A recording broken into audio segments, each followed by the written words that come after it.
The airport was chaos. Families rushed to their gates, business travelers barked into phones, and the constant stream of announcements echoed through the high ceilings. Emily shifted the baby carrier on her chest, cradling her daughter Lily closer. The little girl whimpered, rubbing her tiny fists against her eyes. "Shush, sweetheart, it's okay," Emily whispered, though her own voice shook. It wasn't okay. Her ticket, the only one she could afford, was for Flight 367 to Denver. But when she looked up at the departure board, her heart plummeted.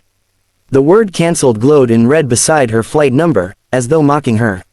Her throat tightened. That ticket had been her last chance, her last $100 scraped together from babysitting and selling her old textbooks.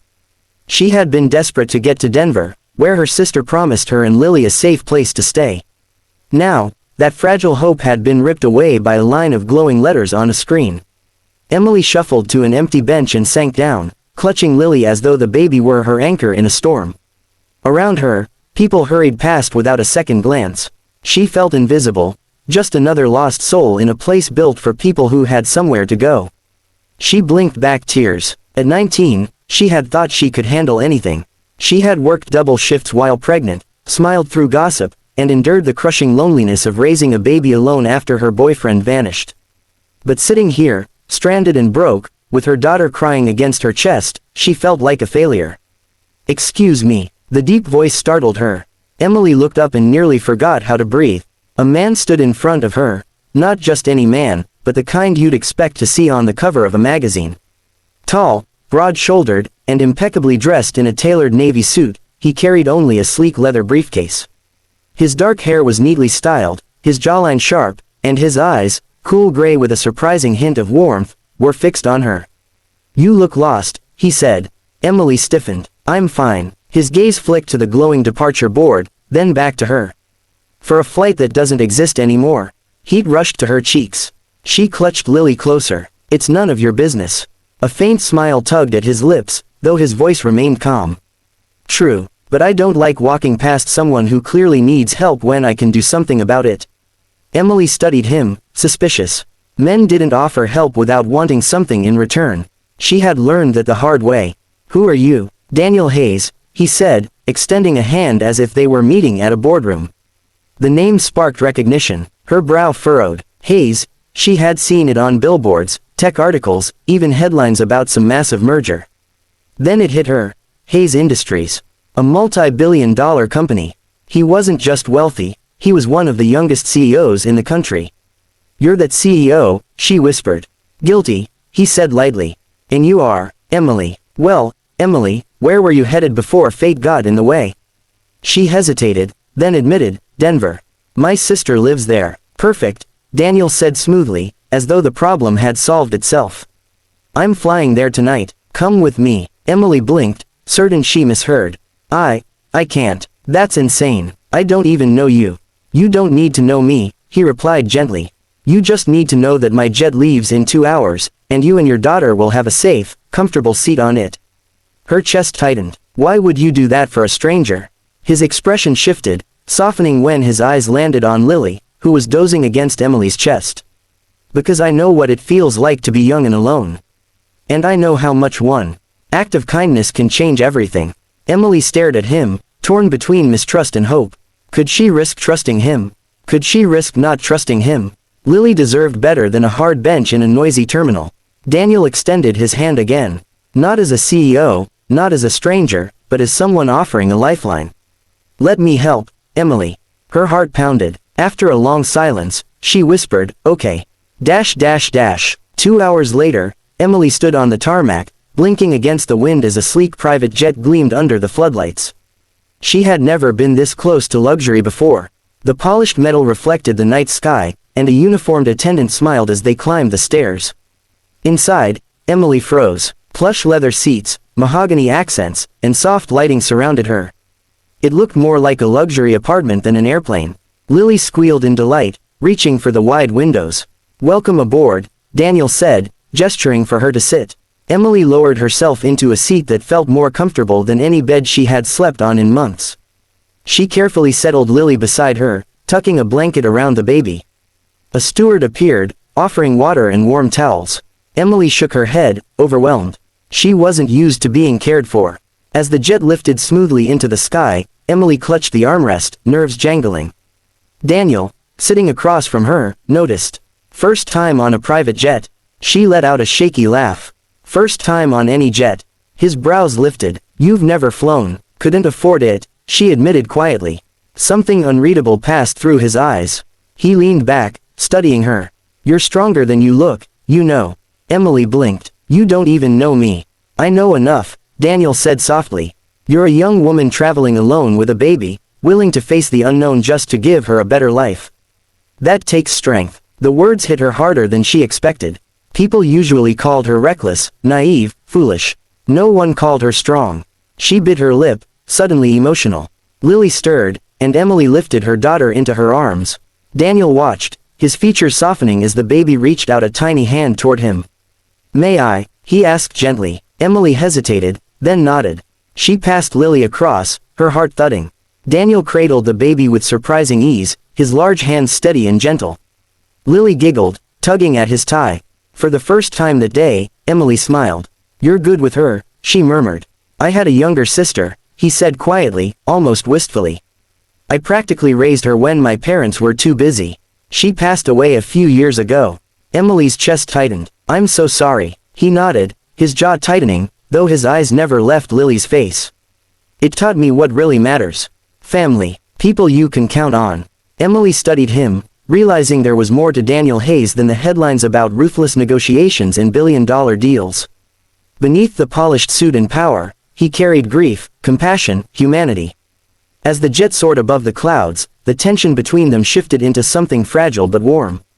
Emily felt safe for the first time in a long while. You didn't have to do this, she whispered. But thank you. Daniel met her gaze, his eyes steady. You don't need to thank me. Just promise me one thing. What? Promise me you'll never stop fighting, for yourself, and for her. The world will try to convince you you're not enough.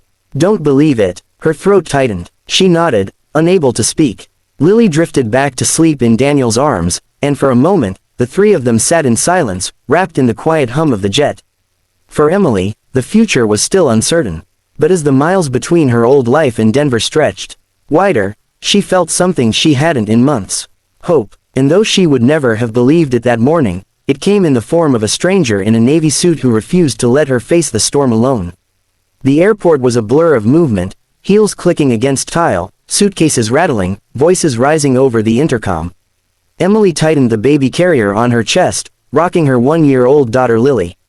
The baby stirred restlessly, her small fists rubbing at her tired eyes. Shush, sweetheart, Emily whispered. Her voice shook, betraying the calm she tried to project. But nothing was okay. Her eyes locked on the departure board, heart sinking as the word cancelled glared in red beside Flight 367 to Denver. That had been her last chance, her lifeline. She had spent the last of her savings on that ticket, scraps earned from babysitting, waitressing, and selling her few belongings. Denver meant safety, her sister's small apartment, and a roof over Lily's head. Now, nothing. She sank onto an empty bench, hugging her baby tighter. Around her, travelers streamed by, their polished shoes and expensive luggage highlighting how invisible she was, 19, broke, and clinging to the only thing she hadn't lost yet, Lily. Her chest ached with shame. She'd thought she was strong, taking on pregnancy alone when the father disappeared, working late shifts until her body ached. But here she was, stranded, helpless, failing. Excuse me. The deep voice startled her. Emily looked up, and froze. The man standing before her didn't look like anyone who belonged in her world. Tall, broad-shouldered, his navy suit was cut so perfectly it probably cost more than her rent would have been. His dark hair was sleek, his jaw sharp, his eyes steady and unreadable. He carried only a leather briefcase, no rolling suitcase, no frantic hurry. You look lost, he said, his gaze flicking to the departure board, then back to her. Emily stiffened. I'm fine, fine, he echoed lightly. For a flight that doesn't exist anymore. Heat rushed to her face. She shifted Lily protectively against her. It's not your business. He didn't flinch at the sharpness. Instead, a small smile tugged at his lips. True, but I don't like leaving someone stranded when I can help. Her stomach tightened. Men offering help had never meant well in her experience. She narrowed her eyes. Who are you? Daniel Hayes. He extended a hand, as though they were in a boardroom. Her breath caught. The name was familiar. She'd seen it in headlines, on billboards, linked to a tech empire worth billions. Hayes Industries. This wasn't just some wealthy traveler. This was him. "You're the CEO," she said faintly. "Guilty." His tone was amused, but his eyes softened as they fell on Lily, who now yawned and pressed her cheek into Emily's sweater. "And you are, Emily," she whispered. "Well, Emily, where were you headed before fate got in the way?" She hesitated, then admitted, "Denver. My sister lives there." "Perfect." His reply was immediate. "I'm flying there tonight. Come with me." Emily blinked. I can't. That's insane. I don't even know you." "You don't need to know me," he said calmly. "You just need to know that my jet leaves in 2 hours, and you and your daughter will have a safe seat on it." She shook her head, clutching Lily tighter. "Why would you do that for a stranger?" His gaze lingered on Lily, and something softened in his expression. "Because I know what it's like to be young and alone. And I know what it means when someone finally offers a hand." The words disarmed her, breaking through her defenses. Still, her pride flared. She had survived this far by refusing charity. "I don't think I can accept," she whispered. "You can," Daniel countered. "And you should. Your daughter deserves better than a bench tonight." Emily's eyes dropped to Lily's tiny hand curled against her chest. He was right. For her baby's sake, she couldn't afford to refuse. Daniel extended his hand again, not as a CEO, not as a stranger, but as someone offering escape. Her heart pounded. Slowly, with trembling fingers, she whispered, "Okay. Part 2. The flight. 2 hours later, Emily found herself standing at the base of a gleaming private jet. The tarmac lights reflected off the polished silver body, and the hum of engines thrummed through her chest. "After you," Daniel said, gesturing toward the stairs. Emily climbed, her knees unsteady. Inside, her breath caught. Plush leather seats, polished wood accents, soft golden lighting, it looked more like a luxury apartment than a plane. Lily wriggled in excitement, reaching toward the wide windows.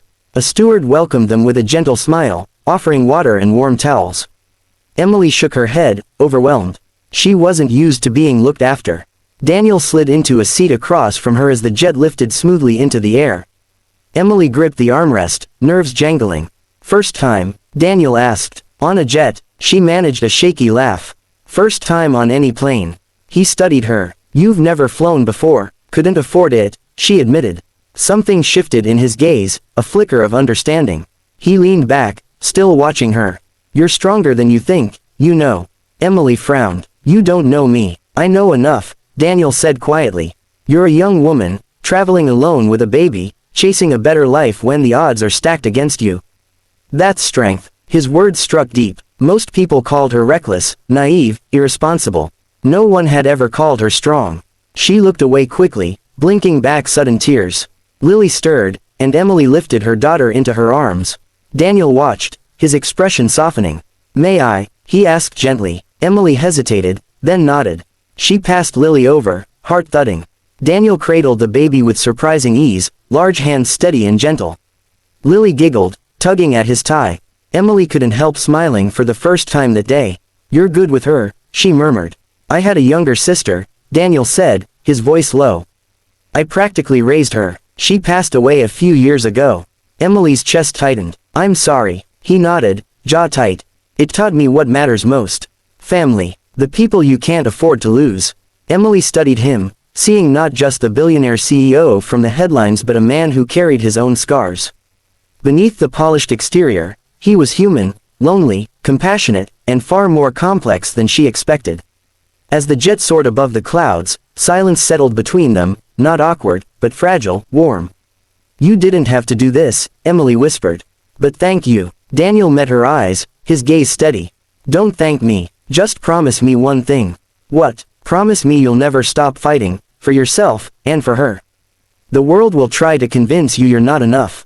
Don't let it." Her throat closed. She nodded, unable to speak. Lily drifted off in Daniel's arms, her tiny chest rising and falling against his suit. Emily watched, her heart twisting. For the first time in months, she felt safe. She didn't know what awaited her in Denver. She didn't know why this stranger in a navy suit had chosen to help. But as the night sky stretched endless beyond the windows, Emily felt something she hadn't in a long time.